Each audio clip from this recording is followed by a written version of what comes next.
Welcome to the Deep Dive. Glad to be here. Our mission today, really, is to cut through all the noise. We want to deliver the essential, actionable knowledge that truly underpins success. Yeah, the stuff that actually works. Exactly. And we're diving deep into a foundational philosophy of human relations, these principles that, well, they seem to determine whether you navigate life smoothly Or if you're just constantly bumping into friction, right? Constantly hitting walls. And for you, the listener, who needs to get up to speed quickly, thoroughly, this isn't just abstract theory. No, definitely not. We're looking at a system of human engineering, you could call it. And it wasn't developed in some ivory tower. It came from the real world. Tested, refined, in a living laboratory with thousands of actual adults trying this stuff out. We're basically looking for the shortcut, if you will, to mastering social effectiveness. Which, as the source material makes incredibly clear, is maybe the highest priced ability there is. Under the sun, as they say. Yeah. The insight that really holds this whole body of work together, it's genuinely counterintuitive, especially when you think about who this was originally aimed at. It really forces you to rethink what expertise even means. It does, because when you picture success, especially back then, early 20th century. You think engineers, right? Chemists, architects, the technical geniuses. Exactly, the brilliant minds. Yeah. But this research, it tells a completely different story about where, financial success actually comes from. It really does. A very different story. Okay, let's unpack this then. What is that foundational, surprising truth? The one that drove this book's creation and, frankly, must have shocked those technical fields. Well, the big revelation, it came from some pretty detailed research. This was work by the Carnegie Foundation for the Advancement of Teaching. Okay. And it was later backed up by studies at the Carnegie Institute of Technology. Yeah. They were trying to measure, the link between technical skill and actually making money. Right. The connection between knowing your stuff and, well, getting paid for it. Yeah. And what did they find? Where does success really come from? Even for someone, say, building bridges. The finding was, well, it was utterly radical for the time. They found that only about 15%. 15. Just 1/5. 15% of a person's financial success, their career advancement, their income, it was due to their technical knowledge, the stuff they learned in college, the specific how-to of their job. Only 15%. That leaves a massive 85% gap. Exactly. So what fills that? What's the other 85% made of? That enormous 85%, it depends solely on what the sources call human engineering. Human engineering. Yeah. Okay, what does that actually mean? It means skills and personality, your ability to get your ideas across clearly, your capacity to lead people, and maybe most critically, your skill in genuinely arousing enthusiasm in others. So it's the people side. It's entirely the people side. That's the difference maker. Your raw technical skill. Turns out that's a commodity. You can hire that relatively cheaply. Right. But the person who takes that technical knowledge and combines it with the ability to manage, to influence, to inspire people, that's the person with the exponentially greater earning power. So it's less a soft skill and more like a high-value asset, something that really commands a premium. Precisely. And this wasn't just theory. The titans of industry back then confirmed it. Like Rockefeller. John D. Rockefeller, yeah. Right. Probably the most influential businessman of his time. He put a value on it. He said the ability to deal with people is a purchasable commodity, like sugar or coffee. Wow. But then he said, and this is the kicker, he would pay more for that ability than for any other under the sun. He'd pay more for people skills than anything else. That really puts it into perspective. The ability to manage relationships is literally the highest priced skill you can have. It is. But, okay, if this skill is responsible for 85% of success, why wasn't anyone teaching it? Why did Carnegie find this huge gap in, traditional education? That's the great irony, isn't it? Educators were laser focused on the 15%. Technical skills, facts, figures. It's something you can test easily. Meanwhile, the general public was practically screaming for help with the 85%. There was this massive survey. 2 years, cost $25,000 back then, which was a fortune. Oh. Done by the University of Chicago and the YMCA schools in Meriden, Connecticut. They basically interviewed every single adult in town, asked them 156 questions about their biggest problems, their ambitions. A really deep dive into what people actually cared about and what came out on top. Well, number one was health. No surprise there, right? How to stay healthy, live longer. Makes sense. But the second highest interest, the overwhelming runner-up, it was people. People. Yeah. How do I understand people? How do I get along with them? How can I get people to like me? And crucially, how can I win others over to my way of thinking? It sounds like this huge, unspoken demand just sitting there in society. Yeah, absolutely. But when the committee that ran the survey looked for materials, books or courses to meet that demand, what did they find? Let me guess.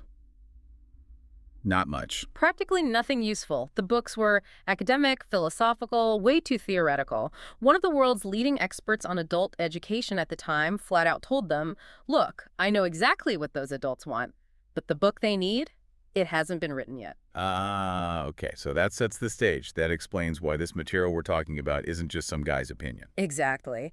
Carnegie realized he couldn't just sit down and write a book based on his own ideas. It had to come from somewhere real. He started his courses way back in 1912, right?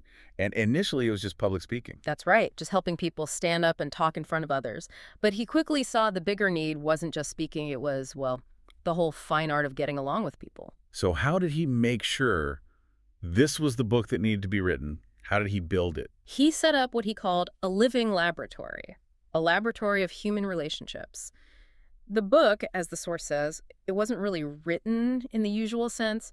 It grew as a child grows. Interesting. How did it grow? Through years and years of research, he read everything: philosophers, psychologists, social reformers. He studied over 100 biographies of great leaders, Caesar, Teddy Roosevelt, everyone in between, trying to figure out the core techniques they used.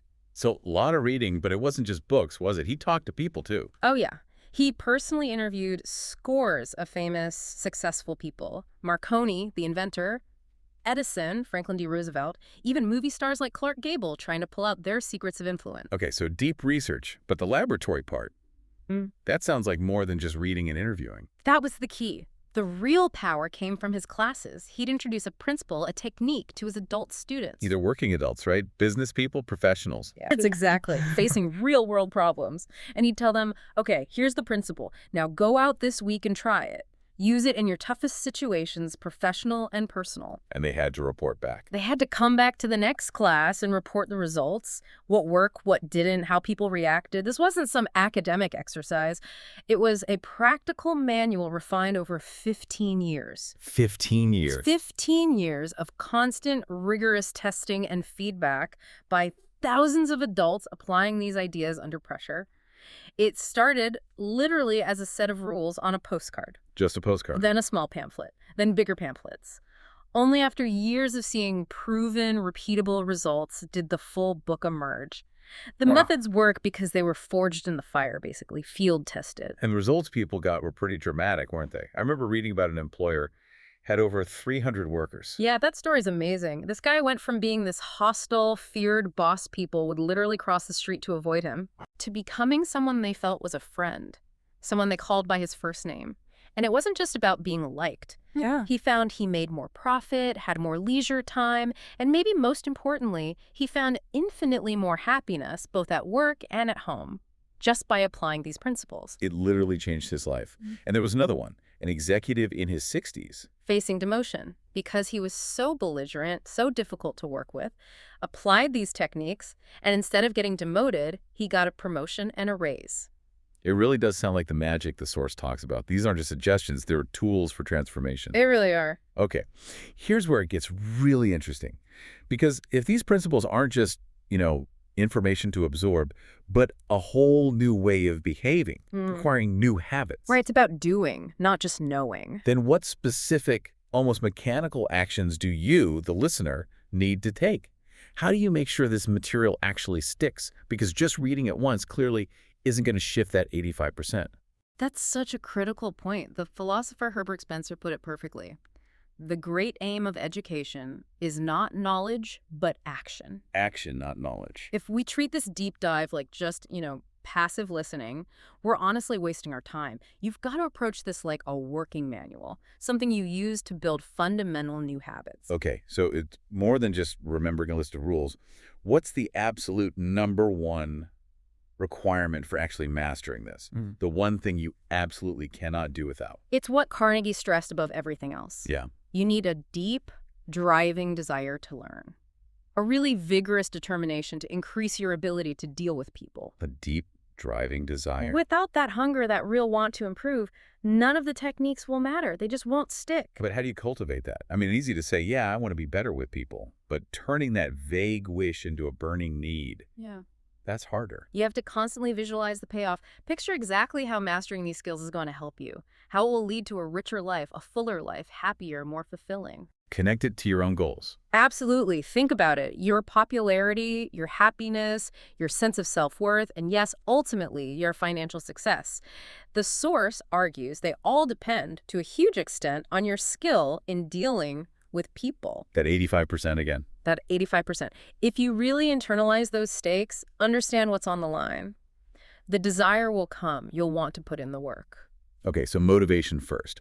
Once that's fired up, the sources gives some really practical learning mechanics, almost like a recipe for rewiring your brain. The first one is about pacing. Don't just blaze through it. That's right. Slow down. The suggestion is actually to read each chapter twice. Twice. Yep. First time, read it fairly quickly, get the main idea, the bird's eye view, see the forest. Okay. Then the second time, read it thoroughly. Really dig in, stop and think. This way, you get both the context and the details. And passive reading is a big no-no. This gets at that mistake of just letting your eyes skim the page, right? Absolutely forbidden. The instruction is clear. You have to stop frequently, pause, and think about what you've just read. And ask yourself specific questions. 2 key ones. First, okay, how and when can I actually apply this suggestion? Make it concrete. And second, interestingly, what would be the impulsive, wrong thing to do here? Identifying the anti-pattern, the thing you usually do that doesn't work. Exactly. Recognizing the old habit helps you replace it with the new one. Makes sense. Then there's the physical engagement part. Reading with a marker or a pencil. Yes, you have to physically interact with the material. Don't just read it passively. If an idea really strikes you as important, draw a line next to it. And if it's like a super important idea, a 4-star suggestion. Underscore it or highlight every sentence. The physical act of marking helps sear it into your memory. Plus, it makes reviewing later much, much faster. Right, because you can just scan for the highlights. And this ties into the next big problem. We forget things incredibly fast. You mentioned an insurance manager. Yeah, he had to reread the same insurance contracts over and over every month just to keep the details straight. We forget astonishingly quickly. So the goal here isn't just short-term memory. It's about building lasting habits. Permanent, powerful habits. And that requires what the source calls a constant and vigorous campaign of review and application. Read this stuff once, even twice. 90% of it will probably be gone in a month. 90%, wow. So the recommendation is set aside specific time, maybe a few hours every single month, just to review the material. Go back through your notes, reread those underlined parts, keep it fresh. It's like maintaining a tool. You have to keep sharpening it. Exactly.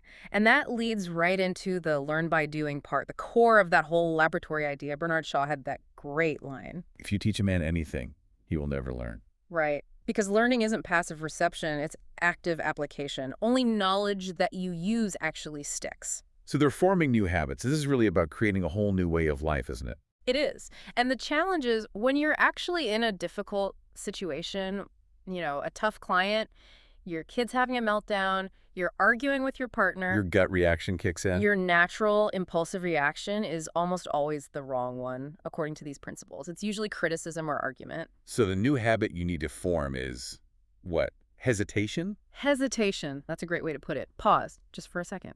Resist the impulse. Then consciously think, okay, what's the principle here? What's the new way I should try? And then do it, even if it feels unnatural at first. Especially if it feels unnatural. That continuous application, trying it out in real life, that's the only way to hardwire these new skills into your brain. Okay, so review and apply. Yeah. But how do you track your progress? How do you know if it's working? No. The sources have a system for that too, right? From a Wall Street bank president. Yeah, a brilliant system for self-correction. This guy, president of a major bank, apparently had very little formal schooling, but became this hugely influential financier. And he credited his success to this system. He attributed most of his success to it. It was a homemade system of self-examination and review. He set aside time every single week, part of Saturday evening. A regular appointment with himself. Took out his diary or engagement book and meticulously went over every meeting, every interview, every difficult interaction he'd had that week. And he asked himself some tough questions. Deceptively simple, but incredibly hard to answer honestly. 3 main questions. First, what mistakes did I make that time? Ouch. Facing your errors. Second, what did I do that was right and how could I have done it even better? So reinforcing the good, but still looking for improvement. Okay. And third, what lessons can I learn from that experience that I can use next time? So mistakes, successes, and lessons learned every week. Every single week. He admitted apparently that it made him pretty unhappy at first, facing his own blunders like that. I get. But over the years, the blunders got fewer and fewer. He found that consistent self-analysis did more for him than anything else. It massively improved his decision-making and, crucially, his ability to connect with and influence people. That really is the bridge from just knowing something to having real wisdom, isn't it? Taking the time to reflect and learn from experience. Absolutely. And the final suggestion to really lock this in for yourself, the listener, is to keep a specific record of your triumphs. Your successes. Yeah. Have a dedicated place, a notebook, a file where you write down exactly how and when you successfully applied one of these principles. Note the names, the dates, the results. Why is that so important? Because that record isn't just a logbook, it's an engine. It fuels your motivation. When you feel discouraged, you can look back and see, hey, this stuff works, I did it before, I can do it again. It keeps you going. That makes a lot of sense. You need proof that the effort pays off. And that motivation is vital because the very first principle we need to tackle, it's maybe the hardest habit for most people to break and possibly the most destructive one we have. Okay, principle number 1. Do not criticize, condemn, or complain.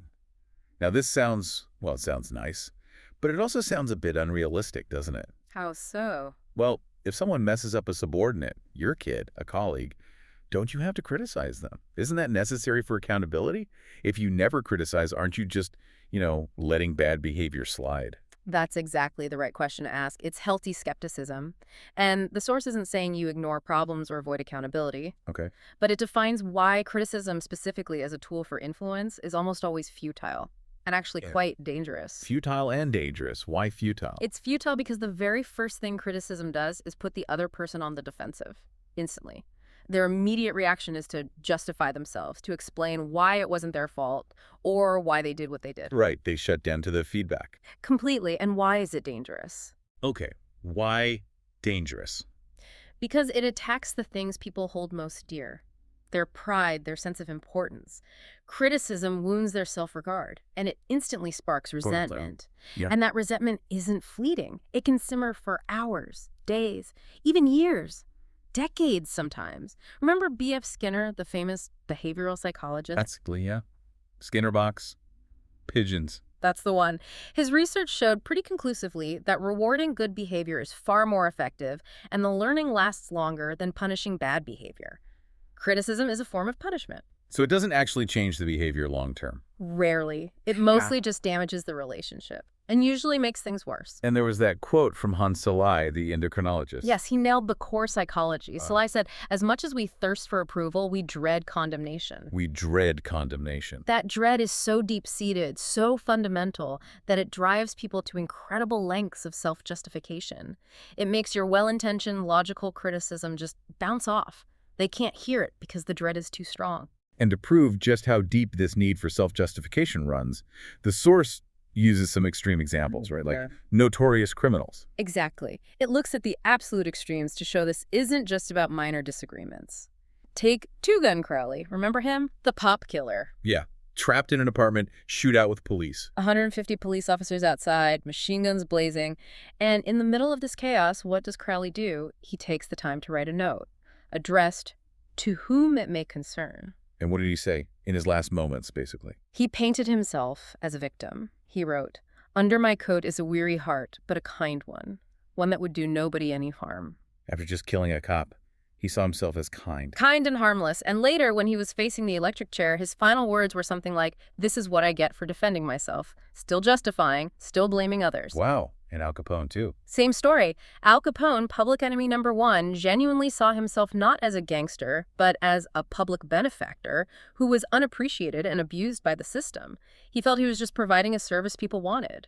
So the lesson here is? The lesson is profound. If these men, facing death, literally incapable of seeing their own fault, what chance do we have trying to make a colleague admit they missed a deadline was their fault? or getting a kid to truly accept blame for a bad grade through criticism. It's almost impossible. People just don't criticize themselves. Warden Lewis Laws, who ran Sing Sing prison for years, confirmed this. He said very few criminals in Sing Sing, even those on death row, actually regarded themselves as bad men. They could always rationalize, always explain why they had to do what they did or why they were framed. It reminds me of that realization John Wanamaker, the department store guy, had. Yeah, after 30 years in business, he basically said, look, I learned 30 years ago that it's foolish to scold anybody. I have enough trouble overcoming my own limitations without fretting over the fact that God hasn't dished out intelligence evenly. He just gave up on criticism as a tool. He realized that 99 times out of 100, people don't criticize themselves for anything, no matter how wrong they might be. So criticizing them is like talking to a brick wall, only the wall gets resentful. And history is littered with examples of criticism backfiring, even on a huge scale, like the fight between Theodore Roosevelt and President Taft. Oh, a classic example. Roosevelt unleashed this absolutely savage public condemnation of Taft, his successor. It was brutal. And the result? It split the Republican Party right down the middle, handed the election to the Democrat, Woodrow Wilson. A huge political own goal driven by criticism. But did it actually change Taft? Did he say, oh, wow, Teddy's right, I messed up? Not a chance. Reports say Taft, supposedly even weeping, just insisted, I don't see how I could have done any differently from what I have. The criticism just made him defensive and cemented his self-justification. It achieved the exact opposite of what Roosevelt intended. So this principle, don't criticize, it really demands enormous restraint. Yeah. And the book points to Abraham Lincoln as someone who mastered this, right?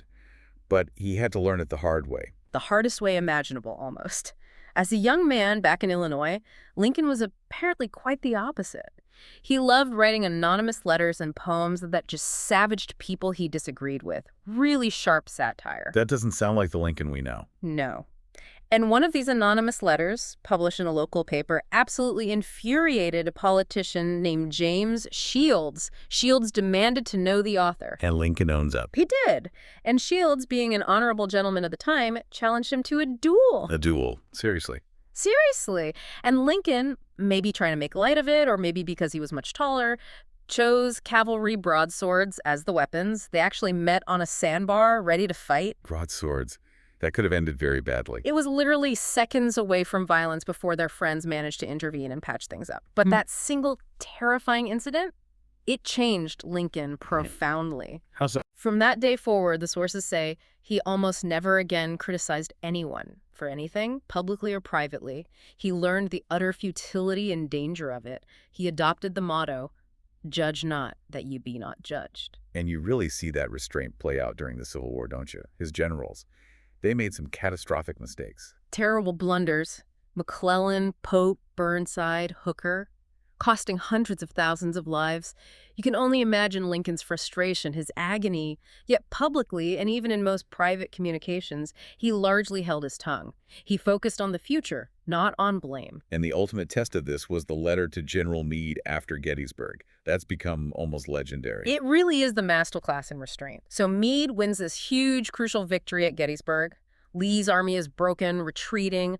Lincoln sends Meade explicit orders. Attack now, finish them off, end the war. But Meade hesitated. He hesitated, he made excuses. He let Lee's army escape across the Potomac River. The will dragged on for nearly 2 more bloody years because of that hesitation. Lincoln must have been incandescent with rage. Absolutely furious. Reports say he cried out in anguish, "We had them. They were in our grasp. We had only to stretch forth our hands and they were ours." He knew the war could have ended right there. So he wrote Meade a letter. He sat down immediately and wrote this scathing 5-page rebuke, just tore into Meade, called his hesitation a great blunder, said the golden opportunity is gone, confessed he was distressed immeasurably. It was brutal. And he sent it. He never sent it. He didn't. Why not? The letter was found among Lincoln's private papers after his death. Because Lincoln, after pouring all his anger and frustration onto the page, he stopped. He thought about it. He applied his own lesson. He realized, sending this letter will achieve only one thing. It will make me feel better for having vented. But what will it do to Meade? It would crush him, make him defensive, resentful. Exactly. It would impair his future usefulness as a commander. Might even force him to resign in disgrace. It wouldn't win the war, it would just create more problems. Lincoln understood that harsh criticism, even when totally justified by a monumental screw-up, usually ends in futility. So he chose strategic silence over emotional relief. Wow, that's the mastery. Theodore Roosevelt apparently kept a portrait of Lincoln in the Oval Office, and when facing a really tough decision, he'd look at it and ask himself, what would Lincoln do in this situation? That conscious pause, that restraint, that's the effective alternative to just lashing out. And this isn't just for presidents. It works in everyday situations, too, like the safety coordinator, George Johnston. Yeah, down in Oklahoma. His job was to get construction workers to wear their hard hats. Mandatory rule. Okay. His old approach was pure authority. Hey, regulation says wear the hat. Put it on. And the result? Sullen compliance. They'd put the hat on while he was watching. Took half the second he left. Exactly. Resentment, minimal cooperation. But then he tried the Lincoln approach. No criticism. What did he do instead? He went up to workers without hats and asked them pleasantly if the hats were maybe uncomfortable or didn't fit right. He showed understanding first. He didn't lead with a rule. No.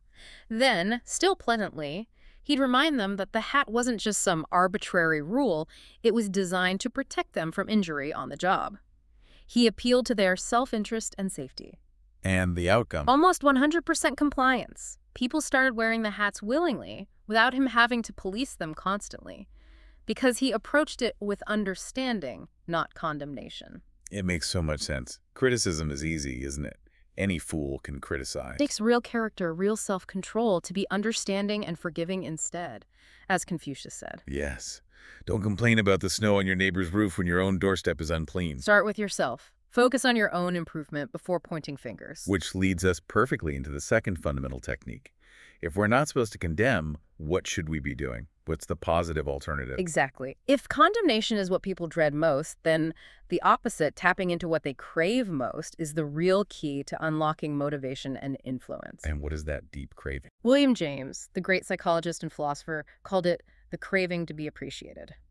John Dewey, another giant thinker, defined it more simply as the desire to be important. The desire to be important, to feel like you matter. It's a hunger, the source says, almost as deep and persistent as the desire for food or sleep. But here's the thing. While we regularly satisfy hunger for food, this deep craving for appreciation, it often goes completely unfulfilled in daily life. It's shocking how often we neglect it, isn't it? And the source argues this desire is fundamental to being human. It's perhaps the chief characteristic that distinguishes us from animals. Even, as the book humorously notes, the farmer whose father proudly displayed the blue ribbons his prize-winning hogs won at the county fair. That wasn't about the hogs, it was about his feeling of importance. We all desperately want recognition. And this desire drives, well, everything. Yeah. Civilization itself. You could argue that. Think about it. What drove a poverty-stricken kid like Abraham Lincoln to walk miles just to borrow books and study law by firelight? The desire to be somebody. What inspired Rockefeller to build hospitals or millionaires to slap their names on libraries and mountains? A desire for importance, for significance, for maybe even a kind of immortality. Even criminals, the source points out, sometimes commit crimes partly for the notoriety. The headline's a twisted, desperate bid for importance when they feel they can't get it any other way. And when reality denies people that feeling of importance, they can seek it in some really destructive, tragic ways. The book gives some disturbing examples. It does, like people who become chronic invalids, essentially manufacturing illnesses, just to gain attention and sympathy, to feel important to someone. Like Mrs. McKinley, President McKinley's wife. Yeah, a sad example. Apparently, she'd insist the president neglect urgent affairs of state just so he would sit beside her bed for hours, stroking her hand, reassuring her, giving her that feeling of consequence she craved. And Mary Roberts Reinhardt's story, the woman who stayed in bed for 10 years. Tragic. Made her elderly mother wait on her hand and foot, essentially becoming her nurse, until the poor mother just died from exhaustion. And what happened then? The daughter got up, got dressed, and started living normally again. Because her source of attention, her way of feeling important, was gone. It was this desperate, maybe even unconscious strategy to feel significant. But the most disturbing examples link this craving directly to mental health issues, don't they? Yes. The source cites psychiatric authorities who stated that some people literally go insane in order to find in the fantasy world of psychosis the feeling of importance that the harsh, cold world of reality denied them. Wow. Going insane for a feeling of importance. There's a story from a head physician at a major psychiatric hospital. He described a patient, a woman whose marriage was loveless, filled with neglect. She lost her grip on reality. And created a new one. Divorced her husband in her imagination, insisted everyone called her Lady Smith, claimed she'd married into English aristocracy, even told the staff she had a new baby every single night. That's heartbreaking. But the physician's comment was chilling. He said even if he could restore her sanity, he probably wouldn't. Why? Because she was much happier as she is. She had finally found that feeling of importance, even if only in a dream world. Okay, so if people will go to such utterly extreme lengths, even sacrificing their sanity just to feel important, imagine the incredible power we have if we simply give people that feeling honestly, this side of insanity. Exactly. Imagine the miracles you could achieve just by offering genuine, sincere appreciation. And this brings us to the industrial giant, Charles Schwab. Ah, Charlie Schwab, chairman of U.S. Steel, the first American executive supposedly to earn over $1 million a year, an absolutely astronomical sum back then. $1 million a year. What does he do to command that kind of salary? Did he know more about making steel than anyone else? He explicitly said no. He admitted many of his employees knew more about the technical side of steel production than he did. So what was his $1 million secret? It was his sheer genius in handling people, his human relations skill. Schwab himself declared it loud and clear. The way to develop the best that is in a person is by appreciation and encouragement. Appreciation and encouragement, not criticism and command. He was radically different. He said, I am anxious to praise, but loath to find fault. Think about that. Anxious to praise, and then, if I like anything, I am hearty in my approbation and lavish in my praise. Hearty and lavish, that sounds strong. It is strong. And compare that to the average person, the average boss. What do they usually speak up about? Mistakes, problems, complaints, criticism. Exactly. Schwab's whole philosophy was the opposite. He believed there is absolutely no one, doesn't matter how great or how humble, who won't do better work and put forth greater effort under a spirit of approval than they ever will under a spirit of criticism. It makes intuitive sense, but we have to pause here, right? Because lavish praise can sound like something else. It can sound like flattery, and that's a crucial distinction we need to make. People hear praise and immediately think, oh, so just suck up to people, manipulate them. Yeah, exactly. If I just start praising everyone all the time, won't it seem fake, cheap, manipulative? It absolutely will seem fake if it is fake. That's the difference. Flattery is counterfeit praise. Counterfeit? Okay. Flattery is selfish. You're doing it to get something. It's shallow. It often praises things that aren't really there. And it's insincere. It comes from the teeth, not the heart. And people can usually spot it, can't they? Discerning people spot flattery a mile off. And it instantly destroys trust. Remember that quote from the Mexican general Obregon? Don't be afraid of enemies who attack you. Be afraid of the friends who flatter you. Because flattery is dangerous. It's dishonest. Okay, so if flattery is fake and manipulative, what is true appreciation? Appreciation is the genuine article. It's sincere. It's unselfish. You're giving it freely. And it comes from the heart. It's about truly seeing the good in someone, recognizing their genuine effort or qualities, and then expressing that recognition. Finding the good instead of just waiting for the bad. Exactly. It's like a legal tender that nourishes the soul. Flattery is like counterfeit money, worthless and potentially damaging. Appreciation is the real thing. And the cost of neglecting this real appreciation, it's huge. That study on runaway wives.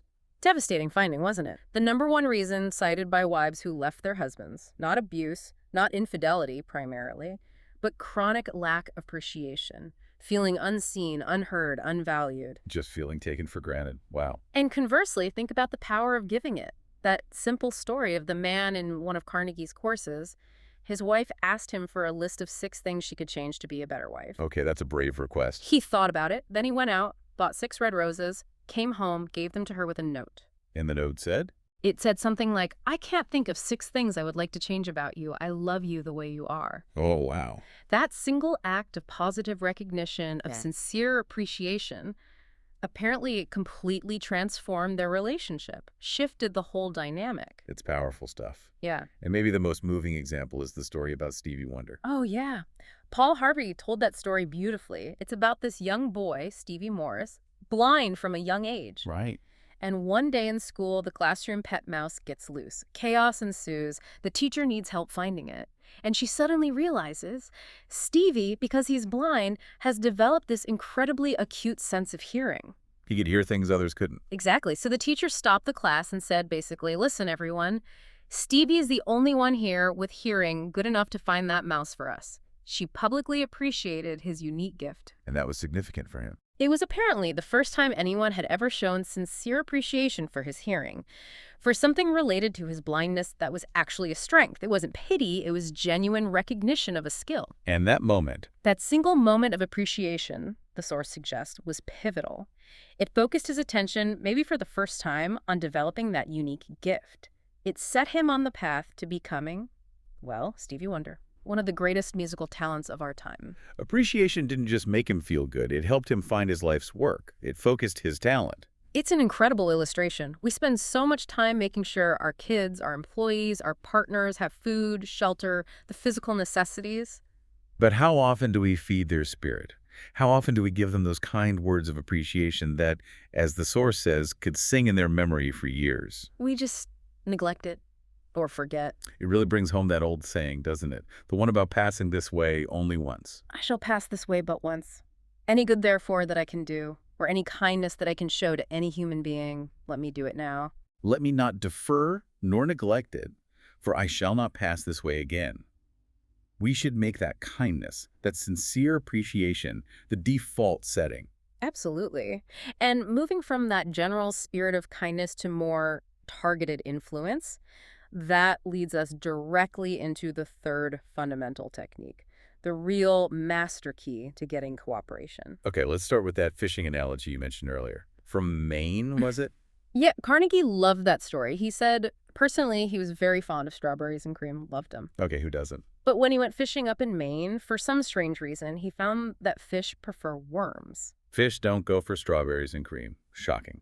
So when he went fishing, he didn't bait the hook with what he liked. He baited it with what the fish liked, a worm. Makes perfect sense. Bait the hook to suit the fish. Obvious, right? Yet why do we constantly forget this simple logic when we're fishing for people? Why do we always talk about what we want, what we need, what we like? We bait the hook to suit ourselves, not them. That simple analogy, it holds the core of Principle 3, doesn't it? Yeah. The absolute fundamental technique of all influence. It really does. The only way on earth to influence other people is to talk about what they want and show them how to get it. Talk about their wants and how they can get them, not my wants. Never your wants. Nobody cares about your wants except you. Everyone else is interested in their wants. Henry A. Overstreet, in his book Influencing Human Behavior, put it brilliantly. What did he say? He said something like, action springs out of what we fundamentally desire. First, arouse in the other person an eager want.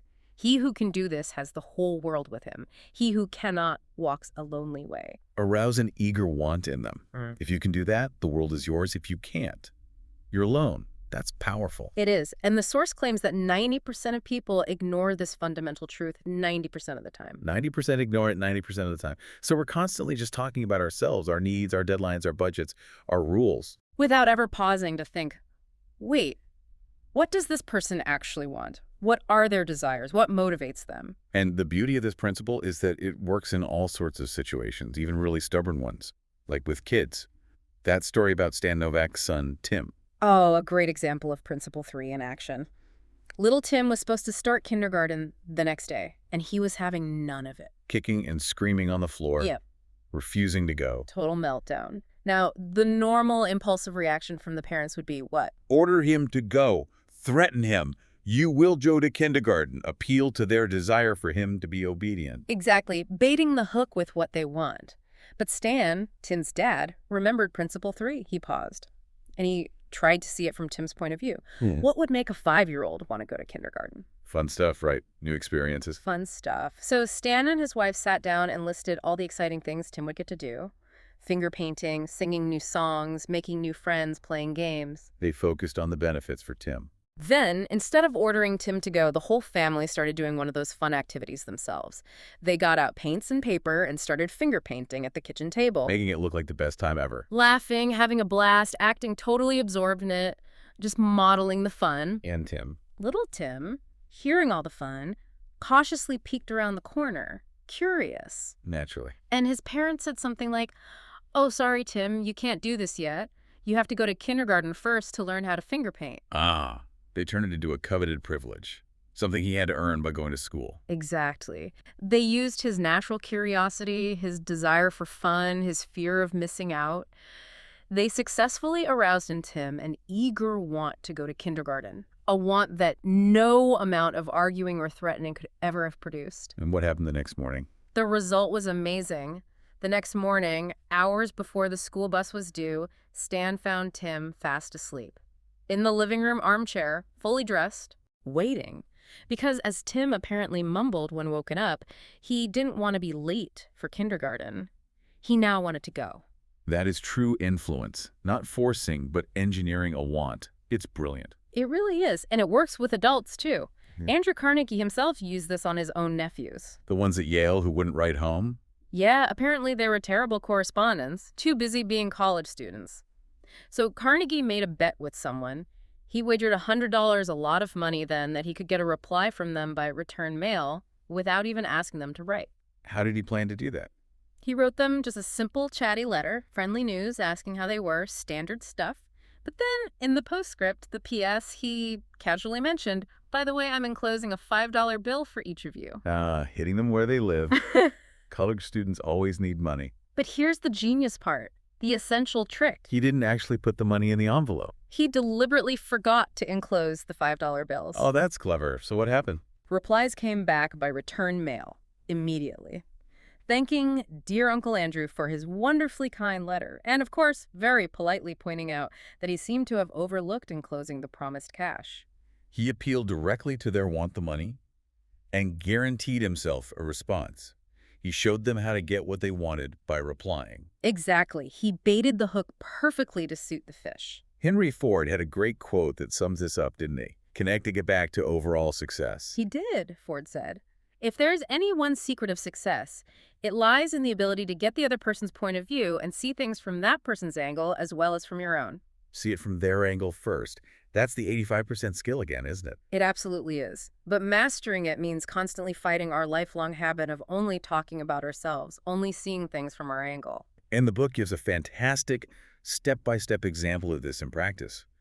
Carnegie himself negotiating with a hotel manager. Oh yeah, the Hotel Negotiation Masterclass. This really shows Principle 3 under pressure. So Carnegie was using a hotel ballroom for his lectures, right? And the manager hit him with a massive rent increase. Massive. 3 times what he had been paying. A 300% increase, which would have made the lectures unprofitable. So Carnegie's first instinct must have been to argue, to complain about the cost, to talk about his budget. That would be the normal reaction, right? Talk about my problems.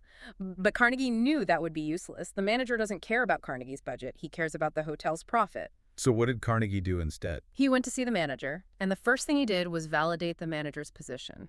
He said something like, I got your letter, and I don't blame you one bit. If I were you, I'd probably be asking for more rent too. It's your job to make the hotel as profitable as possible. He started by agreeing, seeing it from the manager's side. Completely. Disarmed him immediately. Then, instead of arguing, Carnegie suggested they calmly look at the situation together. He took out a piece of paper and said, let's write down the advantages and disadvantages to the hotel if you insist on this 300% increase. Focusing entirely on the manager's perspective. Clever. Under advantages for the hotel, Carnegie wrote down things like ballroom free, meaning the hotel could rent it out for potentially more profitable dances, conventions, things that paid more per night than his lectures. He acknowledged the upside for the manager. Okay. Showing he understood the manager's goal. But then, under disadvantages again, disadvantages to the hotel, not to Carnegie, he listed several points. Like what? Like, first, the hotel would lose his rental income entirely because he simply couldn't afford the new rate. 0 income is worse than the old income. Makes sense. What else? More powerfully, he pointed out that his lectures attracted large crowds of educated, cultured, prosperous people to the hotel. These people saw the hotel, experienced its service. It was fantastic advertising. Free advertising, basically. Good word of mouth. Exactly. Carnegie argued that this kind of positive exposure to an influential clientele was worth far more in advertising value than the extra rent he might pay. He framed it as, you're getting thousands of dollars in free, high-quality advertising from my events. If I leave, that's gone. So he showed the manager how sticking with the high rent increase would actually cost the hotel something valuable. It wanted profit, prestige, Effective advertising. Precisely. He talked all the time about what the hotel manager wanted and how the manager could best get it, which involved not raising the rent by 300%. He never once pleaded his own case or talked about what he wanted. And the result of focusing entirely on the other person's want. The manager thought about it, saw the logic from his own perspective, and they negotiated to compromise. The rent was increased, but only by 50%, not the original 300%. A huge win, achieved entirely by seeing it from the other side and talking their language. That is the essence of influence, according to this principle. Stop thinking about your strawberries and cream. Figure out what worms the other person wants, and then talk about those worms. Arouse their eager want. Hashtag tag outro. So, wrapping up our dive into these foundational techniques, we've covered the three big ones. These are the human engineering skills that the research suggested are responsible for that critical 85% of success. Skills tested and proving over 15 hard years in that laboratory of human relationships. Exactly. So number one, do not criticize, condemn, or complain. Remember Lincoln and Meade. Remember Two-Gun Crowley. Criticism breeds resentment and defensiveness, not positive change. Right. Then number two, give honest and sincere appreciation. Tap into that universal craving to feel important. Remember Charles Schwab and his $1 million salary? Remember the teacher who saw Stevie Wonder's gift? Appreciation fuels motivation. Flattery destroys trust. And finally, number three, the master key. Arouse in the other person an eager want. Forget your needs. Focus entirely on their needs, their desires, and show them how acting in the way you propose will help them get what they want. Bait the hook to suit the fish, like in the hotel negotiation. These aren't just nice ideas or philosophical points. The source presents them as tested, practical systems. Systems designed to, well, maybe revolutionize your ability to navigate the world, to lead, and to live more effectively. Absolutely. They promise a real transformation if applied consistently. We saw the potential cost of ignoring these things, too. The source mentions that incredibly harsh criticism apparently caused Thomas Hardy, the great novelist, to just stop writing fiction entirely. Imagine the masterpieces the world lost because of that, and it drove the young English poet Thomas Chatterton to suicide. The negative tower is immense. So one moment of harsh, unthinking criticism can literally derail life's work or worse. But conversely, we saw that one single moment of genuine, sincere appreciation like that teacher gave young Stevie Morris can ignite a spark, focus a talent, and launch a lifetime of incredible success and contribution. The contrast is stark. Destruction versus creation, really. It really is. So we'll leave you, the listener, with this challenge, building on that contrast. What is one specific habit you have? Maybe it's a tendency towards criticism.